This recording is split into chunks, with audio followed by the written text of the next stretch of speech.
Thank you so much for having me. I'm really excited to be chairing this panel, which is all about, as Lexi said, breaking new ground and keeping things ethical, which I think is massively topical in the kind of social media / online world, that news is kind of working in.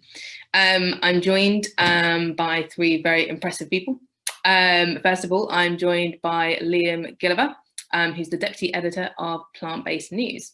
Liam is the Deputy Editor of Plant-Based News and also the author of We're Worried About Him. He's written for publications including The Independent, Huffington Post and Attitude Magazine. I think Plant-Based News sounds really interesting. They've had a really quite amazing growth over the last few years, and they're catering obviously to quite a specific community as well in terms of the sort of vegan and vegetarian community, and doing a lot of debunking and setting the record straight on lots of facts around that, which I think is really great. And they are also regulated by Impress. So great to have you here, Liam. We've also got as well on the panel Jack Lahart, who is the head of social media at The Economist. So Jack leads a global team of editors that work to distribute The Economist journalism across its social media and digital platforms. And before joining The Economist, he also worked in the wonderful world of political communications. And he also leads on the Trust Project, which is a project I believe that's looking into kind of trust in journalism, which is obviously very topical to what we'll be talking about at The Economist as well. And then our final panelist, I'm really excited to say, is Kassy Cho. Kassy is an award-winning journalist and audience strategist, as well as being the founder and editor-in-chief of Almost, which is a really exciting Instagram-first media outlet that tells the world stories for young people.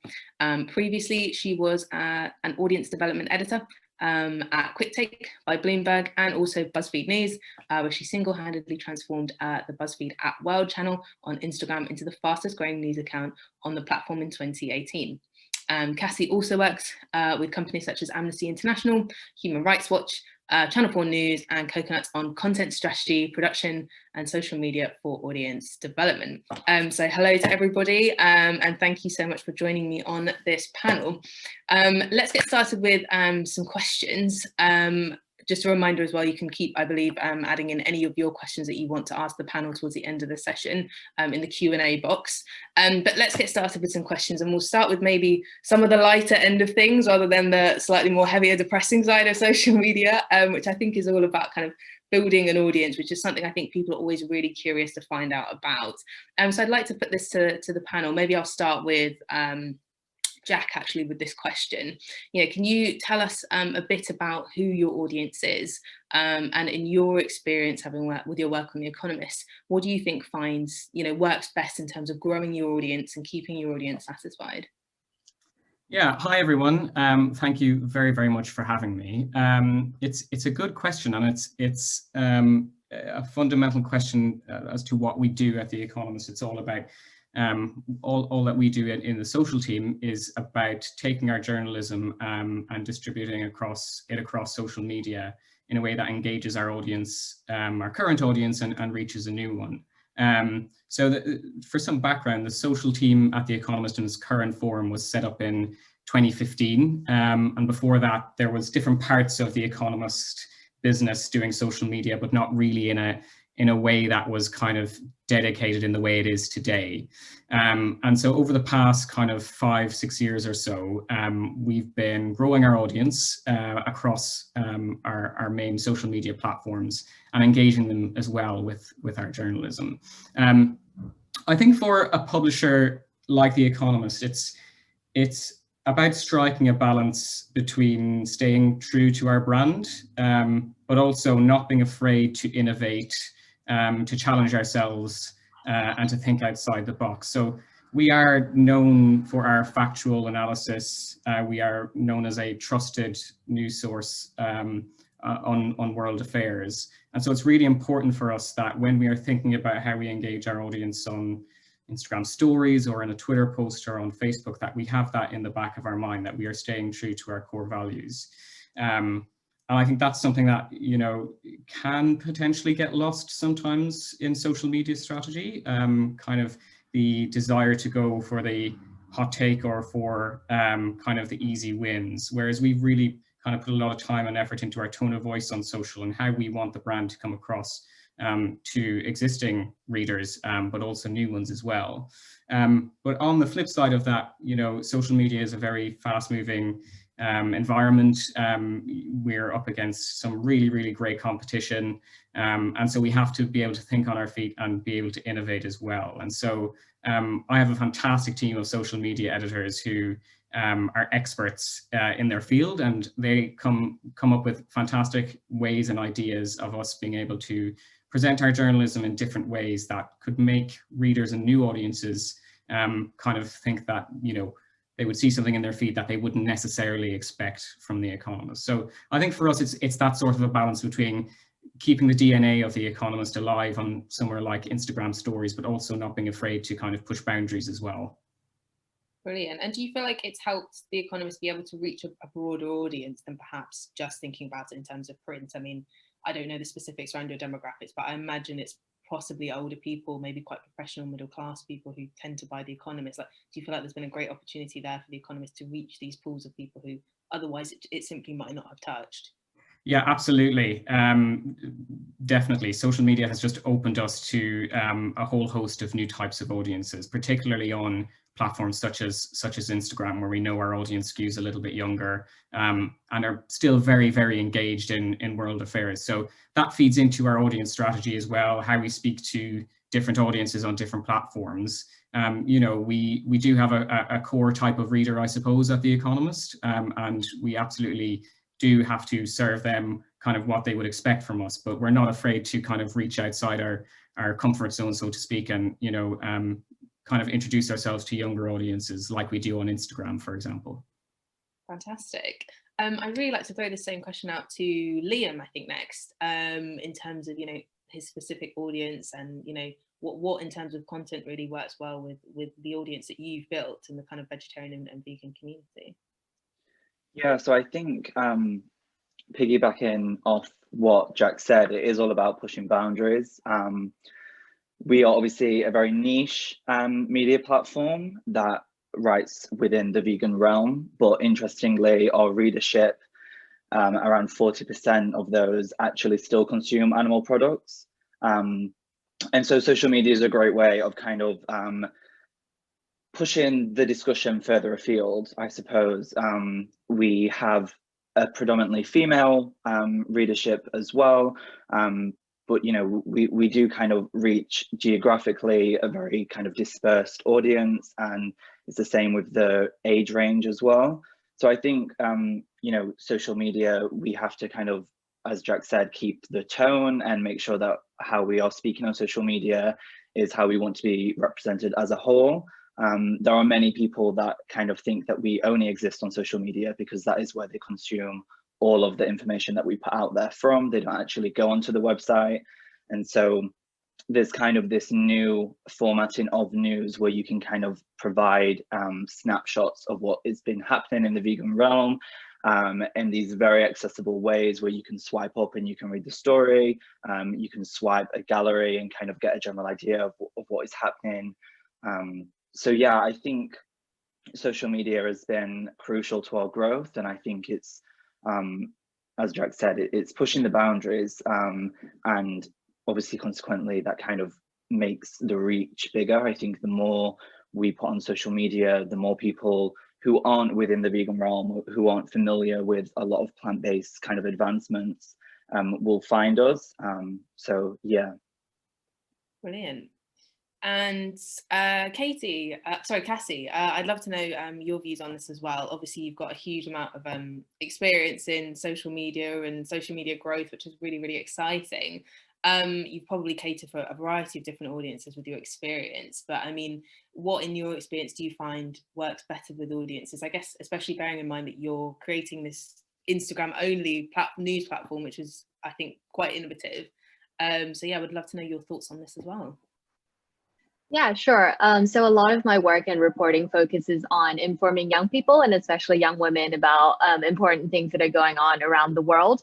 And that is why kind of the reason that like my accounts that I have run lean really heavily into kind of politics and women's rights, social activism and social justice and those sorts of topics, because I guess you know, being political and, you know, having an understanding of the world is not just like something that I guess like young people are really, this is a thing that is not just seen as like being cool now. It's kind of the norm because young people are literally taking to the streets and previously taking to the streets and instituting change and bringing awareness to such all the really important issues that are going on around the world. And so I think there's a tendency for news organizations to assume that, you know, serious news stories might be a little bit too complicated for young people to understand, but my work doesn't really shy away from these kind of tough subjects. Actually, I've often found that these are the stories that are the most rewarding for us because, you know, the audience have told us repeatedly through comments, DMs, and just through like metrics that they want news. Young people do want news. It's just not kind of being presented to them in a way that appeals to them. And so a lot of the stuff that I focus on and the stories that I tell are people stories because people connect with people. And seeing another person is an easier way to into a more complex topic or issue that may not necessarily affect them. And so, you know, it's like being able to see something like maybe a story of discrimination playing out in another person's everyday experience. And so generally we lean into quite heavy topics. These perform really well, but obviously I also balance that out with like, you know, nice, heartwarming and cute content because, you know, it's always important to strike that balance and make sure that it's not all doom and gloom and makes people really sad about the state of the world because obviously we want to be able to inspire them and to empower them to continue to go out and bring about positive change. Yeah, absolutely. And I would definitely agree. In my experience, people often want kind of practical stuff as well, which I think is something social media delivers rather than just kind of like a news story and this is terrible news. It's here's a news story that's a bit sad, but here's what you could do about it, which I think is quite an interesting dynamic to the kind of social media content that we get as opposed to sometimes what can be more traditional media. I also love what you said around the idea of focusing it around people, which I think is fantastic. And I actually think is very true to journalism because journalism is fundamentally about people, isn't it? And about what people are doing and telling other people their stories. So I think in many respects, social media is kind of very true to that ideal of journalism, which is about centering people. Thank you so much. In terms of kind of new media, and I guess this is probably a bit more relevant again for Kassy and Liam, do you feel like the online world has basically made it possible for your sort of news platforms to exist? Do you think if we wind back 20 years ago and we were still kind of back in the days without any kind of proper social media or big online content, you know, do you feel like the platforms that you're pushing, would they work in a traditional context? I might throw this back to Liam. Do you think that what you're doing would even be possible in the kind of traditional media sphere, or has the online world made that a reality for you? I think what's particularly interesting with veganism and the use of social media is they seem to have kind of propelled into the mainstream at the same time. 20 years ago, there would be no such thing as plant-based news. There wouldn't simply be enough content within the vegan media realm to kind of justify having a platform that was dedicated to that kind of niche. So first of all, we wouldn't even kind of survive without the kind of the boost of veganism, which has come around at a similar time as online media. But yeah, definitely, I think on a much more kind of like broader scale, I said earlier briefly that we don't have a specific demographic in terms of the geography of our readers. A lot of like local news or even like national news has that appeal that people want to know what is happening around them. And for us, we kind of have such a dispersed readership.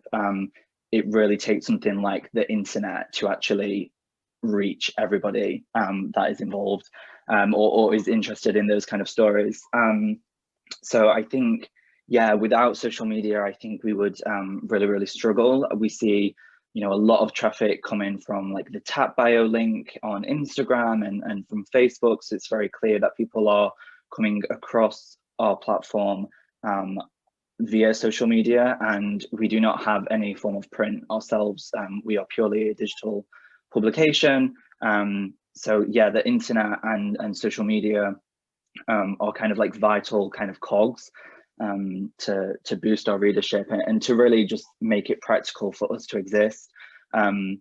plant-based news actually started as a YouTube channel, which I think is quite interesting. I think it's quite rare for something to YouTube videos or YouTube channel is only like an afterthought for a company and not really the foundation of the company. But yeah, we started online, and so I think that's all that we know, and I think it's all that we kind of really need to keep going. Brilliant.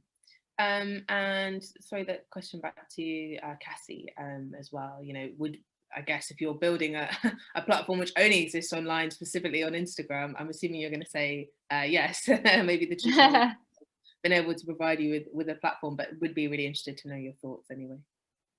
Yeah, sure. I think definitely, yeah, the having social media has really helped to I guess, like, because the account that I run and a lot of my reporting focuses on world news, and so I think social media is a much easier way for people to see news that is happening from around the world. But it also offers a possibility for you to kind of build and create a community where people can kind of feel that like they are not so alone in this world, I guess. So, you know, because people are fighting for rights to abortion in Argentina, and so they are also fighting for the right to abortion in Poland. And I think when you're not able to kind of see that, you can feel very isolated in kind of your fight and your struggles. But being able to see that, you know, there are other people elsewhere who are kind of united in the same kind of experience, the human experiences that, you know, people are also fighting for, then I think it's a really positive thing to be able to for people to see that, and it helps to bring them closer to the rest of the world, and the rest of the world closer to them as well. And it helps to bring people more awareness of just like the world that they live in, and also I guess how events from around the world could also directly affect them. Brilliant. And obviously, Jack, to a certain extent, this question maybe isn't massively relevant to you, but maybe just to put a twist on it. On the flip side, really coming from obviously what is a kind of traditional, long-standing publication that comes from a traditional media background, and you might have touched on this a little bit already, but is there kind of anything that you ever feel like is lost in translation when it's moving from the paper to social media? You know, I'm sure experiences are enhanced in some ways, and are there kind of extras that social media provides, and are there any downsides? Do you feel like you have to maybe oversimplify something that within the actual paper itself would go into a lot more detail, and is that a good thing? Is that a bad thing? Yeah, it's an interesting question. I think back to when we first kind of established the social media team, and I think the Economist was about 173 years old back then, and we used to say that we had the task of teaching a 173-year-old to speak social, and that was a challenging process, right? Because you had a lot of kind of legacy practices and a way of thinking that needed to change for a very fast-moving world. But I think now we're in a place where social media definitely enhances what we are producing and what we can offer readers. So our journalism is still based, the foundation of it is based around the written word, be that in the print issue that comes out on a Thursday, or our online only offering. But from that we can offer a whole host of different ways of consuming content via social and digital. So that piece can live on its own right as an Instagram story now, and readers can read our content and view our content there. It can be turned into a podcast. We've got a fantastic radio team that produces some award-winning podcasts. And sort of to what Liam was saying as well, we've got a YouTube channel too, where stories can be told through that medium, but still have a link back to our written journalism, where readers can find out more about a topic. I think in terms of downside, you hit the nail on the head. It can be really tricky to when we are dealing with very complex or sensitive issues, as we often do in the paper. You know, it's been a lot of bad news over the last kind of 5 years or so. Some of it can potentially get lost in translation into a tweet, for example, or a Facebook post. And so we've worked really, really hard at making sure that we have processes in place that ensure that the social team and editors are getting checks on our content, that, you know, if we're dealing with something sensitive, we make sure that the right people within the Economist see it, with a view to ensuring that we build context around what we're putting out. So what I mean by that is, if you think of a Facebook post or a Twitter post, we put a lot of thought into what the headline is saying in relation to the photograph that accompanies the piece, or the copy that accompanies that post, with a view to providing our readers with as many tools as possible that we can offer them, so that they can kind of take in as much information as possible before they click through to read a piece or watch a video. And that's really important to us, to make sure that we kind of offer those tools to readers that kind of set us apart, I suppose, from other stuff in their feed, that they know that they can come to us and that they will go away feeling fulfilled, even if it's just reading a tweet on our feed. Brilliant. Thank you very much, everyone. Really, really interesting. I'd like to move on to kind of a newish topic but still related, obviously, which I think is this idea of like citizen journalism, which is essentially, I guess, the idea that anyone can start up a blog, a YouTube account, a social media account, and distribute what we might call news. I mean, I think the line is very much blurred now, potentially, between what is and isn't journalism. Do you think, generally speaking, citizen journalism is a good thing? And how does that kind of match up with the need for us to, of course, ensure that the news that's being provided is true, essentially? Might throw this out back to Liam. Yeah, so I think within the kind of vegan realm, there are a lot of vegan bloggers, there are a lot of vegan food reviewers, vegan YouTubers. Were kind of a really big part of the vegan movement back in kind of like 2015, 16, when things just started kind of pushing into the mainstream. And so I think it's important for us as plant-based news to kind of have that separation and have that, okay, you know, everybody that works here, we are NCTJ trained, we have knowledge on media law, we're not going to accidentally defame someone or breach copyright. And yeah, we obviously have a set of standards. We're regulated by Impress. We have 100% rating on NewsGuard. We're verified on social media, and it's these kind of small tools that can really help kind of distinguish you from the rest of the crowd. In terms of whether I think citizen journalism on a whole is bad, I think if it's accurate, I think if it's you know, not kind of pushing any kind of legal boundaries or anything like that. I think it's inevitable with people being on their phones all the time, with people using social media. We often get kind of news stories sent to us by what people have discovered in a supermarket, and they've taken the photo with their phone camera, and then we obviously struggle to try and find a decent thumbnail, but it just goes to show that there's an evolution where people are kind of creating their own stories and they're sending them in to us. And I think you can't really avoid that level of citizen journalism, but I still think it's really important that people who are kind of professional journalists, who, you know, have studied this area and are trained and disciplined in this area, that they kind of stand out and separate themselves from a blog or an Instagram account. Thank you. And Kassy, would love to know your thoughts as well around citizen journalism. What do you think?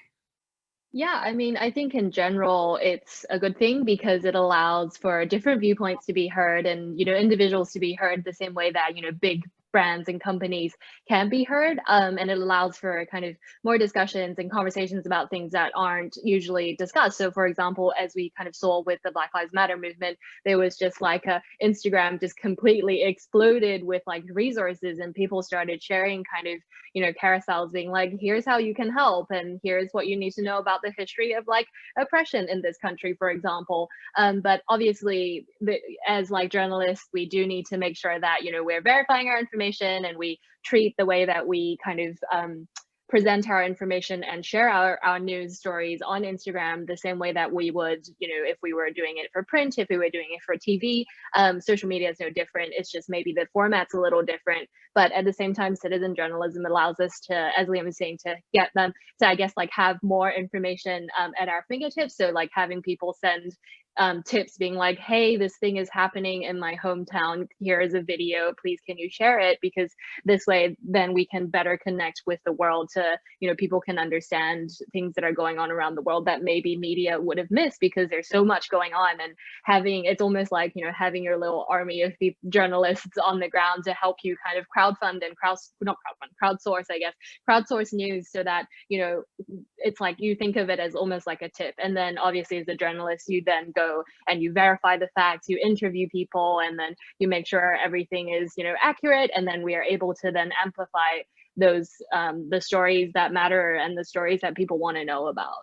Yeah, I think that's really, really great points. And I think the point you make about the crowdsourcing of information, because I think most people can agree that journalism in general is quite, it's a little bit skewed towards men, and it's very skewed towards white people, particularly in the UK. I'm not sure about other areas, but I think that's a really great point, actually, this idea that, you know, crowdsourcing information from kind of these kind of mini journalists below can be a great way of maybe somewhat tipping that balance a little bit, and maybe bringing to the fore stories that the journalism world kind of maybe wouldn't be picking up on as well. So that's really interesting.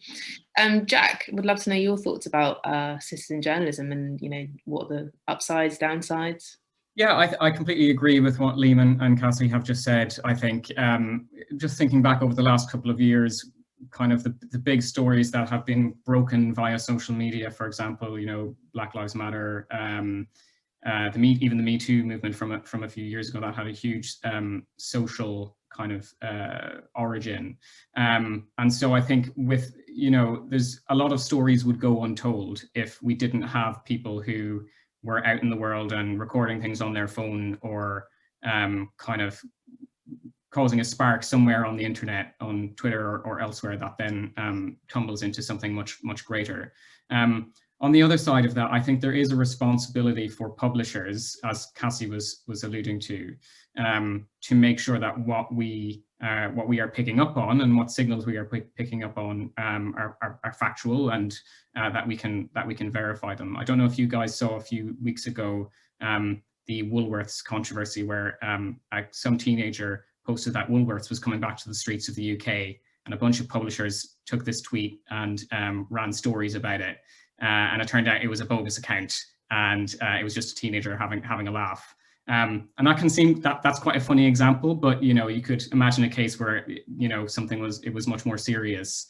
And so I think there is a responsibility for publishers to have their checks in place when something like this happens, that you know, they can go to their research department or their fact-checking department and say, hey, can you just look into this before we run a story about it?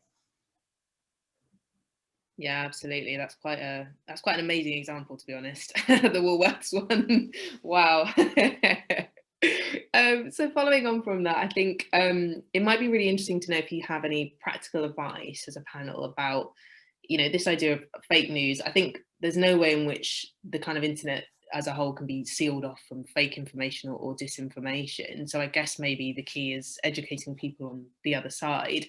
Does anybody have any tips in particular around, you know, how readers on the social media world can navigate fake news, and how can they think critically about the news that they're consuming, and whether or not it's true or not? I might go back to Liam for this. Do you have any views on this? Yeah, I think educating readers on what they can do when they spot fake news is a really important part of helping everybody kind of hold papers to account. Obviously, I see a lot of the time these really big publications, and people will post about them on social media and say, you know, the story that they've ran is inaccurate, that they're posting fake news, but then there's no kind of follow-up. There's no actual, okay, I'm gonna now write an official complaint. I'm gonna have a look at, you know, the Ipsos, if they're regulated by them, or Impress if they're regulated by them. And I'm gonna actually point out what editorial code they are breaching. And I know that sounds like a huge responsibility to put on the readers. And obviously in a perfect world, all of the responsibility would lie on the journalists themselves. But unfortunately, you know, we do live in a world, particularly during these very unprecedented times, where fake news is slipping out into the mainstream. Like Jack said, something as lighthearted as Woolworths returning to the UK, or something about, you know, twisting data on like deaths in the UK with coronavirus. It has such a giant scope. And so, yeah, I think setting boundaries for the readers of what publications they're going to consume, you know, only kind of reading sources of journalism that come from reputable organizations. Again, I said about verification on social media, whether they're journalists or trained journalists, or whether they're just kind of people that are, I think there's a trend at the moment where the more popular someone is online, the more likely they end up as some kind of writer. So yeah, I think trying to just focus on what makes a story kind of reliable, and those kind of tools, I think it would be very empowering for the audience to know what they can actually do when they spot fake news. And I think only kind of being very selective with your news, the sources that you get it from, making sure that they are reputable, is really important. And I think breaking the pattern of only reading what you want to be true. And also there's also the argument to be made of sometimes it isn't fake news. It's just not what the person wants to read. And, we will see it all of the time where we get told this is fake news, this is propaganda. And, they haven't even read further than the headline. And it's just because they personally don't agree with that angle or with that news story. And so fake news is kind of turned into this kind of really volatile thing that they throw at people to discourage them writing about what they're writing about. And I'm sure, Kassy, with the kind of topics that you write about, that will be really, really prevalent. And also Jack,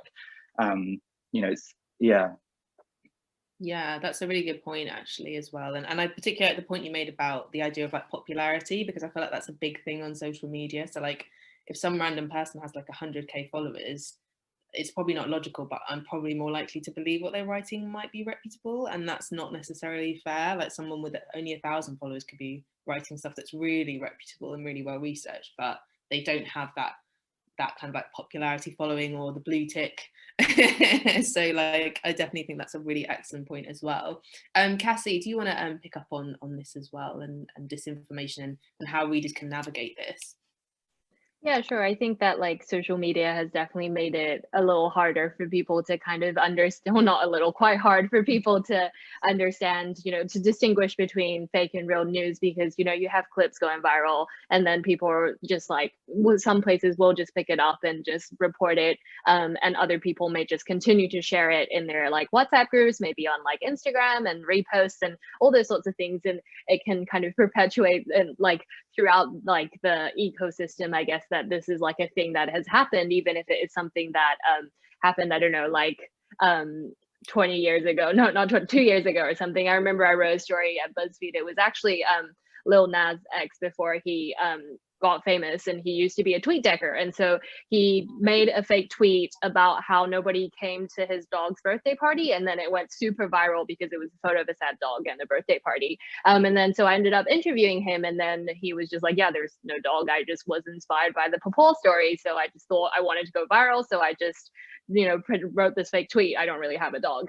And so I think it's definitely really difficult, because obviously it's hard to know where information is coming from, where photos have come from. But I think for like readers, I think what people should really consider is obviously, as Liam was saying, to look at reputable sources.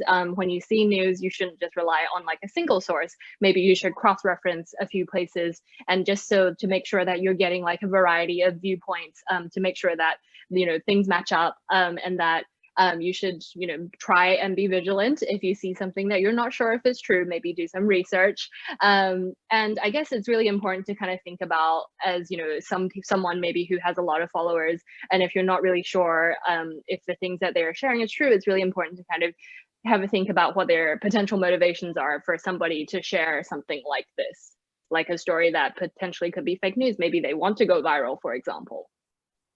Wow, yeah, that's quite a story about Lil Nas. I can't believe that. And yeah, I definitely think everyone's got like a mum or an auntie who's just randomly put something in your WhatsApp group and been like, look at this, and it's obviously fake. So it's definitely a huge thing. Jack, what are your thoughts about how people can think critically about the news they consume? Yeah, I think there's a couple of things. So we do at the moment, I think, place a lot of responsibility on the reader to kind of decide for themselves what they think is reputable and what isn't. But at the same time, it's also up to publishers as well to fight for to fight for that reader's attention, and to, if you are a trusted news source, to get your content in front of them. And so it is up to us as well to send the right signals to readers. So if that might be being a member of Impress, for example, or the Trust Project, and making sure that on your site you have you're transparent about how your editorial practices work, and your corrections policy and all of that. So I think there's that element to it. I also think there is a huge element, and we're behind the times on this, but about education, and teaching people how to find reputable news, and where they can find trusted news sources, and how to decipher what is real and what is fake. I don't think there's enough emphasis on that at all at the moment. There are some organizations who work with schools to help educate children on how to read the news, and it sounds really simple to us, but I'm assuming most of us grew up in a time before social media, whereas now it's much more of a challenge for young people to figure out what they should be reading, and so I think that's an important element of it as well. So it's kind of a mixture of trusting the audience to pick up on the signals that you're sending, but I think there's a lot of work to be done on educating people as well. I think that's a really, really good point actually as well. I mean, young people are they're just in such a tough position, aren't they? Because they've got so much of this stuff bombarding them, and they're, I'm 28, so anybody a bit younger than me is essentially a proper digital native, and they've grown up in this world, and we just haven't given them any of the tools to decipher any of these things. So I think that's a really, really great point actually. I think education, particularly of young people, is really, really important. Following on from that as well, I mean, I don't know how much you've been following some of the discussions that there've been around this idea of social media as almost like a surveillance tool, or data hoarding and data gathering. And we're seeing some more conversations around the kind of quite maybe darker side of social media, and what social media platforms gain from having all these people on their platforms for free. Do you feel like we're likely to potentially see a bit of a backlash or a reduction in the use of social media with this increasing awareness of social media platforms doing things potentially like hoarding data, or essentially sometimes facilitating the spread of false news? I might take this back to Kassy, if you'd like to pick this one up, but I think it's a really kind of topical thing that's on people's minds a bit more. Yeah, I don't really think that there's going to be necessarily a reduction in the use of social media, because I think social media, first of all, is so like integrated into everybody's lives and how people communicate and connect with the world and get information, that it will be a little difficult for them to kind of disengage from it. Additionally, like most people don't really understand how data collection works and how it's managed and how their data can be used by corporations. So I guess I think it's part of our responsibility as news outlets and journalists to kind of inform the public about the potential, downsides of social media. But we need to be aware of this. But the only way for us to really help is to also be on these platforms to where the fake news is being spread, and then we should kind of help to take over the narrative and kind of help them to help prevent the spread of misinformation, and to help the public understand how their data is being used and how they can take action to make sure that they are sharing the things that they feel comfortable with sharing, and that they have all the information that they need to make an informed decision about whether they want to continue using social media or not. So I guess maybe the ways that people use platforms would change, use social media would change, and the platforms that they use might also change, the same way that we were on MySpace and now there was Facebook and now we're all on Instagram kind of thing. But I don't think necessarily people will just completely, boycott social media altogether. Cool. Liam, your thoughts? Yeah, I think Kassy's completely right. I think it's almost like a double-edged sword in a way, where it's you have two options. You either kind of don't use social media as part of your journalism, and you therefore lose your scope and you lose your ability to reach as many people. And obviously, it's not just about reaching those people, but it's also about the service that you provide, and offering them a reputable source of trusting information rather than kind of fake news. And then obviously the other side is that you are obviously kind of using an app that gets more and more questionable every single day. I think yeah, the future of social media is definitely not going to go away. I think if you look at something like TikTok, it's attracting a much younger generation, and they seem to be very aware of what is going on in terms of with their data. And I think they're more desensitized to that. I think when you speak about hoarding people's data to people of an older demographic that didn't have the internet for such a long time, they're more kind of, there's a stronger reaction that they elicit because it seems more dystopian to them.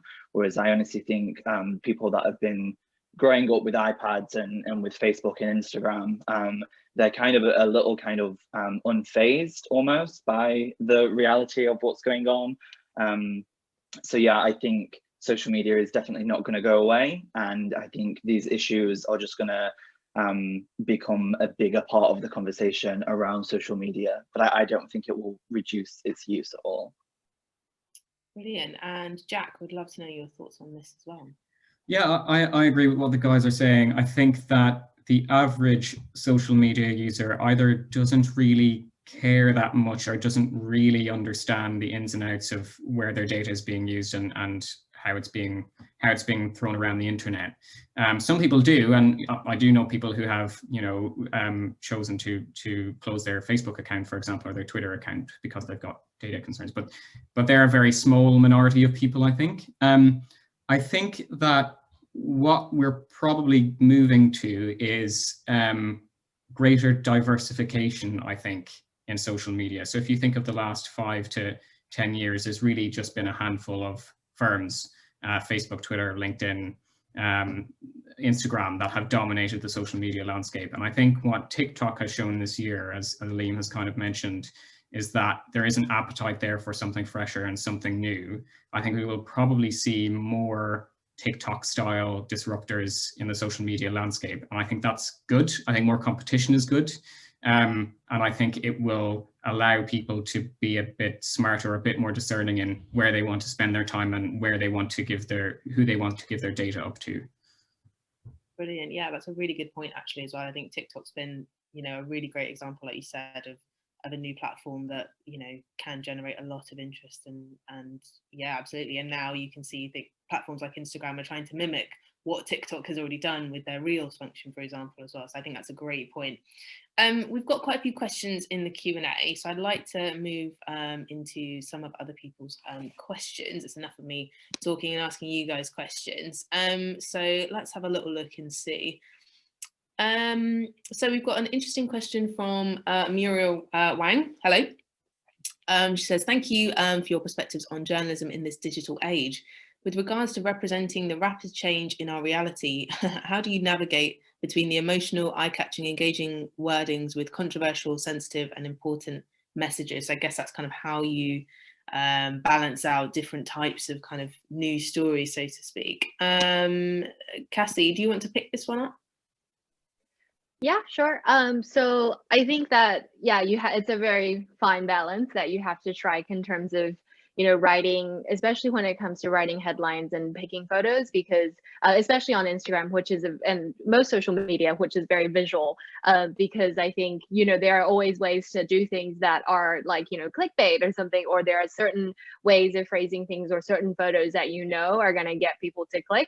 But at the same time, as a journalist, it's really important to maintain that, balance, because sure, having a lot of people read an article is a good thing, but have you kind of compromised the integrity of like the story and the subject? And so I think it's always really important to kind of, I guess I always try to show my work to other people before I post it, just to get like a second look and just be like, what do you think? Do you think like, because sometimes as journalists, like for example, when you're staring at these like really graphic photos every day, you become really desensitized and you start to, the same way that you would kind of feel that you've read the story, like you've read about Brexit for like years and now you know everything about it, but maybe somebody who isn't as steeped in like the news the same way that you are may not understand all the things that you're talking about. So I think it's always really important to kind of get like a check from somebody, and also just kind of trust your instincts and know that like as a journalist, like you obviously have values and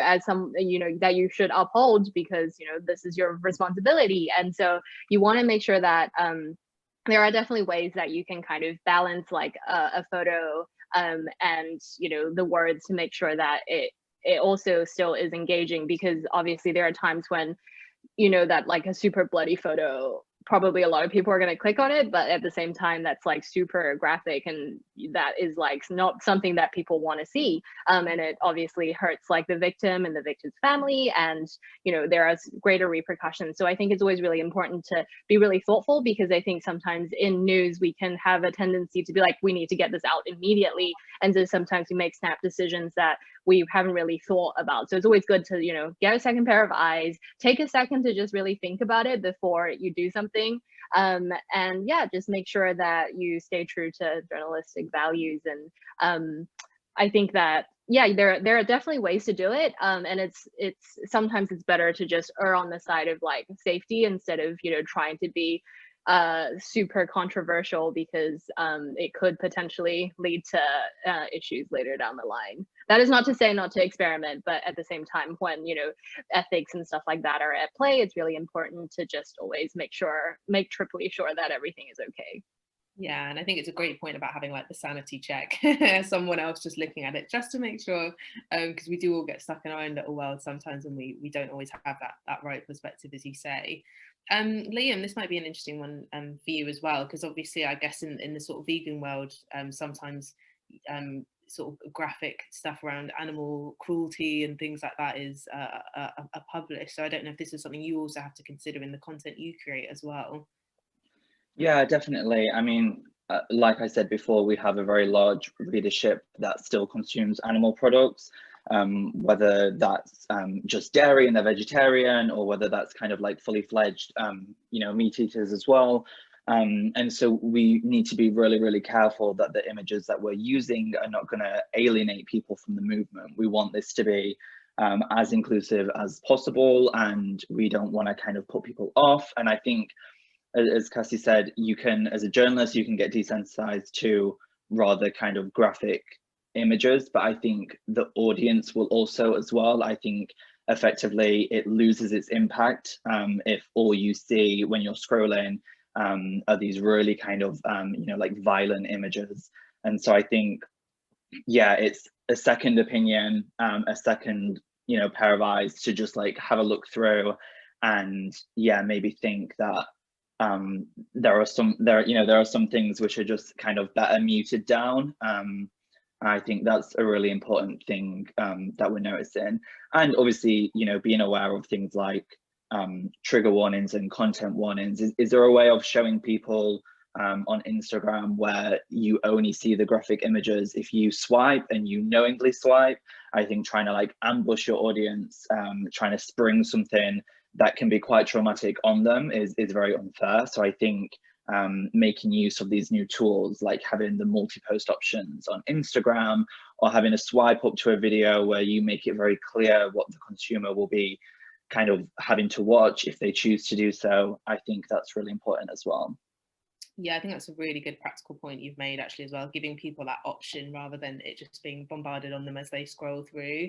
I remember during the Black Lives Matter protests seeing so many videos of the awful death of George Floyd, and I just didn't want to watch it because it was of course a very painful thing to watch, and it was hard sometimes not being given the choice as a consumer whether or not to see it, and it just wasn't something that I or many Black people wanted to see. So I think that's a really important point about giving consumers just a bit more choice about what they view. And Jack, would love to know your thoughts on this as well.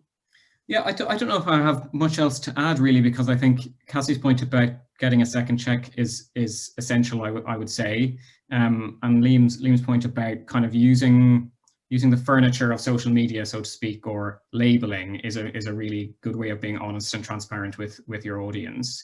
I think the way I often think about it is if I saw whatever I'm about to post to the Economist feed coming up from another publisher, how would I feel about it in my personal feed? That's always a kind of sense check for me, is like, is this something I would expect from the Economist, or would I expect it from, the New York Times or the BBC or whoever? And it's about kind of taking yourself out of your head for just a moment and trying to think about how whatever it is you're about to post will appear to other people. But yeah, I agree with Kassy and Liam on their points. They all seem like practical ideas. Brilliant. I think we've got time for just one more question. So I'll pick out this one from Lena Samuels. Hello. Really interesting question around citizen journalism and the actual terminology of it. So they've asked, does the panel think that the word appending the word journalism to citizen is actually the correct descriptor to give to citizen journalists, given that journalists generally research their topic and look to provide often a balanced view rather than a single point of view? Would it be more appropriate to call them citizen content creators instead? So I'll go back to Kassy on this one.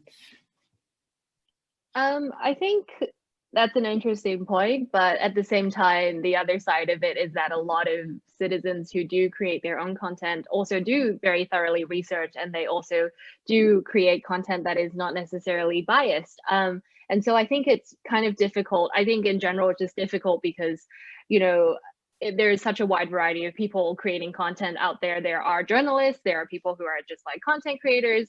I think maybe we just need like a better term for it in general. Like, I think, you know, they could just be bystanders at a scene. Maybe it's just like, would we call like a bystander at like an explosion a citizen journalist? I don't know. I think it really would depend on like the person's motivation. Like, are they trying to be like, oh, I want to share this information with the world in like an objective manner? Or are they just trying to like perpetuate kind of, you know, a special type of view that they have, and they want to continue to kind of, I guess, help to let people think of things that way. So I guess, I don't know, maybe a new term just needs to be made.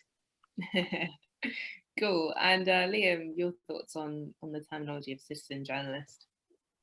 Yeah, I feel like it's, in this day and age, we use it more as kind of a theory rather than, I've never come across somebody who has ascribed themselves as a citizen journalist.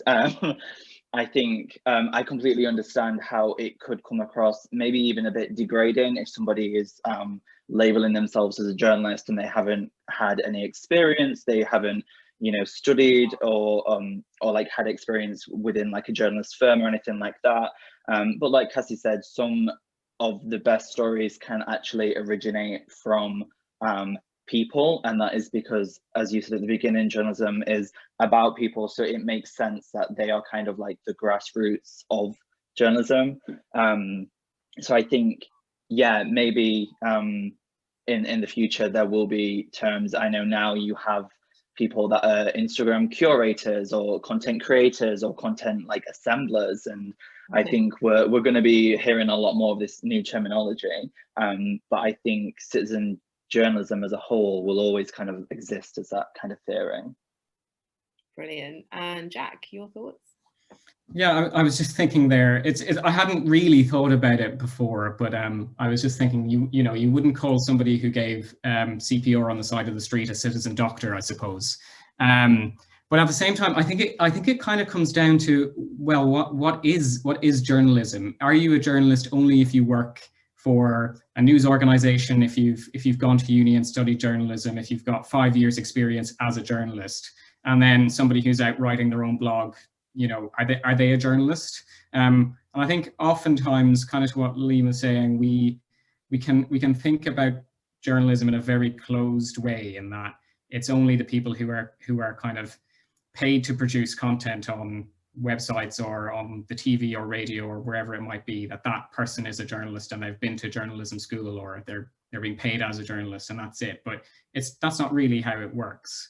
I guess citizen content creators, not sure about that term, but maybe, as Kassy said, there is another term that we can come up with that would be more suited for people who are kind of outside the journalist bubble, let's say, but are still, you know, producing content on social media or elsewhere and essentially providing a community service.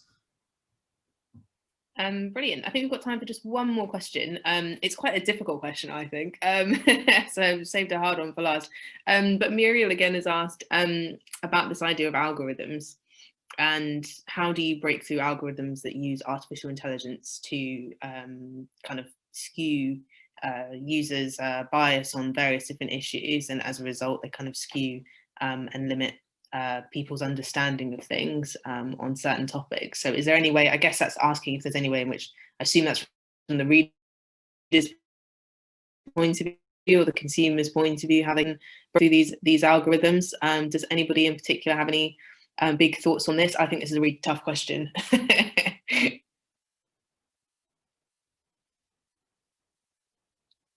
No one wants to answer this one because it's very hard. I'll weigh in quickly. It is a really hard question to answer. I think from the user perspective, I think you will do yourself good service by ensuring that you read or watch or listen to pieces of content from a variety of sources. You know, spend your time, if you're an Economist reader, maybe go and even go to Fox News's page and see what's going on over there, even if it's just to reinforce kind of your own ideas about how you think about the world. Basically, the more you read or the more you watch from different publishers, the more diverse your newsfeed will become, and that can only be a good thing. Yeah, I think that's a really good good tip, to be honest. And yeah, I think that's brilliant. Does anyone else want to jump into that quickly in the last minute or so, Kassy or Liam? One thing I will say is, I think sometimes there can be an expectation of what you are allowed to write about within your kind of company. I think particularly within the vegan realm, it's kind of people have this expectation that we can only write positive things about veganism, and that we have a very, very heavy bias. But I find that sometimes the articles that reach people that perhaps a lot of other articles that we write haven't reached that person before have been the ones that have really, really kind of like questioned our own like stance. For example, the New York Times ran a headline not that long ago saying we've gotten to the end of meat, like meat will be kind of like obsolete. And I actually wrote an opinion piece challenging that and saying, you know, this is not true. Like, we have seen spikes in meat consumption, and we can't kind of become complacent and think that this is like the end. And you know, it ended up on a bunch of like Reddit forums and things like that, and you could physically see the kind of dashing around with the stats of who was on the article reading it. And I think that kind of threw a bit of a curve into the kind of what people tend to like see from us, and it kind of opened up.